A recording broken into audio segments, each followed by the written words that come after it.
Kazakhs, but the Ori shield, the Lulu shield, and help picks damage, as well as the Nami E, will all be adding to the Triss damage. So it's very important that Hai can get on the right targets to assassinate, but the assassination is hard to shut Dyrus down. And look at the solo lane presence of Sneaky. That's not the cleanest of ganks right there. Oh, wait a minute. Yeah, look at all the turret shots. They're going to try and keep him at bay, and they will be able to for Hai to get up here. Little tough. He's pretty much dead. They're going to give Hai this kill. That's the death mark. First blood goes down. Very nicely done. That's what it cost, though. That's what it costs, indeed. Dragon's going to go down to Team Solomid. So Hai does go ahead and get that first blood again, but there is an instant trade back, as there was not last time. TSM's going to pick up this Dragon and have the complete timer. And no wards here from Cloud9. They'll kill the turret, they give up the Dragon, they get the first blood.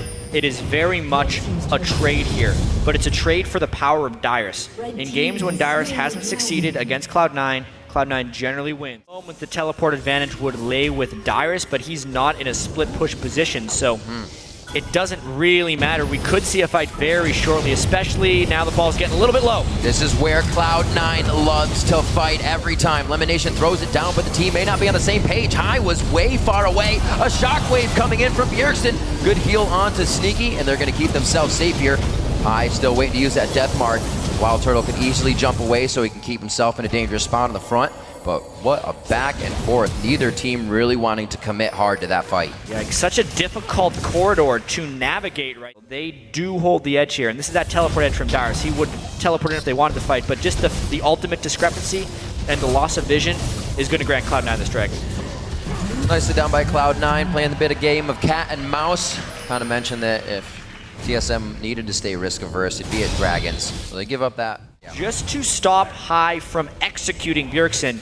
Now the question will be how well Cloud9 can collapse down here to defend this middle interior turret. Putting out the Living Shadow to try and clear waves. Sneaky with the Triforce finish, trying to get that power spike into effect, and he does! He starts knocking down health bars. The Glacial Fissure just misses, and that's the disengage. No tidal wave needed. Yeah. They still. I think TSM is very willing to fight. It's just Cloud9's not presenting them with fightable opportunities. It's a pretty strong Wild Turtle there. No armor yet built up by Balls. He's got a long way home, actually. Oh, wait a minute. Just helped him. A little give and go there with himself. Gets out Balls to the outside of that fight. No So in the hands of Cloud9 right now, but TSM looks willing to just run straight at them. Lemon takes so much damage. Lemon's going to go down before the fight even starts here. The last heal doesn't get the kill. It's going to be Meteos picking up the Dragon, and they need to now back out of this. Great job. That's what Cloud9 is about to play. Even then, though, they don't have the people in position. That could just be a bait. Whoa, a bait indeed. There's nothing on the other side of the wall. The itsy-bitsy spider comes back down the spout and absolutely goes down. Good collapse there by TSM. They had the move speed to get in range. Whoa. Get that spread out into a big death ball. A lot of it is about this Dragon positioning. The danger of trying to death ball for TSM right here is the Zed will provide a lot of AoE damage. And Sneaky also can throw in a bunch of spells. That's a critical mistake.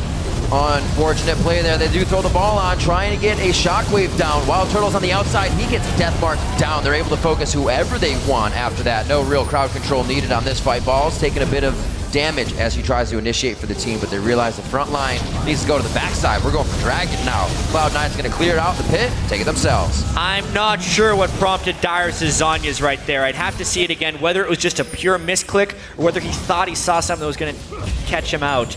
But either way, that positional jump right there creates a massive vulnerability, and Cloud9's able to jump on it. Balls, though, teleports in for not much of a catch. He teleports in immediately. It looks like they might want to try to get Baron off of this if they can stop enough people. No mana, not being able to use the ult. Cloud9 can easily just take this one. This is hyper aggressive right now. The shockwave is still available. Teleport is still available on Dyrus as well. Ball's trying to zone out as best he can. He's doing a great job, but I feel like TSM's going to collapse. Oh, they blew him up. Hai got out. Amazing can't do anything. They have no smite to try this. Nothing to get this away from Meteos, and they are going to be able to take down Baron. Right from Dragon to Baron, they're still going. This teleport in from Balls created so much chaos, and Cloud9 is not stopping. Wow. Using the shadow just to make sure nobody is in too much of a dangerous position.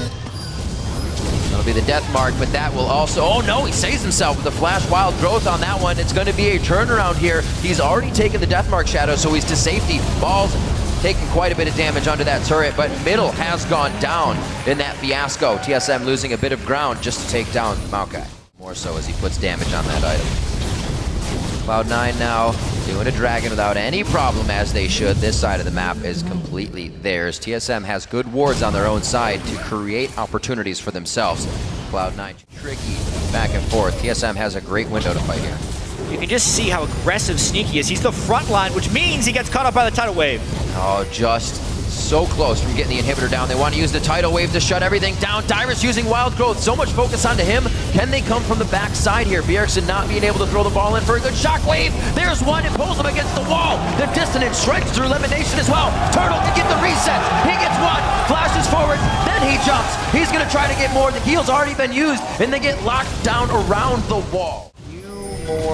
One more kill may have actually granted TSM the game, but Balls does get a catch on Turtle. He's going to try and tank as much as possible. Shockwave not that effective, and the tidal wave is blocked. This fight is already spread out, Jad. A lot of back and forth as they reconsider. Now the walls separate TSM, and we're going to see High on the backside. He comes in, tries to go down on Amazing. He's forced to jump out of the fight. This seems like Cloud9's running amok in TSM's jungle. You mentioned that spread out fight, and that is what Zed lives for. High now into it. There's the Zanyas. They're going to start crushing down the health bars. The team Solomid. There's the living artillery. They cannot get vision on it, but he's going to keep chasing. Double kill from High on the other side of the fight. With the inhibitor already down and Bjergsen on the run, this is probably game right here. Ace and an open inhibitor. There's the clean finish. Nobody down for Cloud9. The ace indeed, as the crowd is cheering. Cloud9 coming out hard in game 3 after a very back and forth beginning. The Nexus turrets to drop. 39 minutes into the game, Cloud9 take game 3.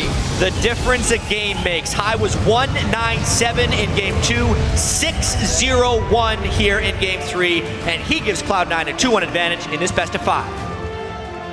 Fantastic play coming out from Cloud9. They find their bearings once again after Team Solomid knocks them down a bit, but this is not over yet. Going into game 4 now, TSM will be back on blue, be able to prioritize a pick, which was very helpful last game. And we'll see if they can bring us to a game 5. A lot is on the line here, Jack. Game point and Cloud9. Yes, they lost a playoff match, but they're looking to take the finals again. You can see TSM here looking a little more attentive than after the game 1 loss. Maybe a bit more struggle in this one because they were so close for so long, and losing a low kill game like that can sometimes be the most frustrating thing because it feels like there's nothing you could have done about it. That time though, High just got going and going. The final team fight was a big positional error. You can see Loco talking with their shot caller Bjergsen right now about just what went wrong. High definitely had some nice isolations in that last fight. Yeah. They always were giving.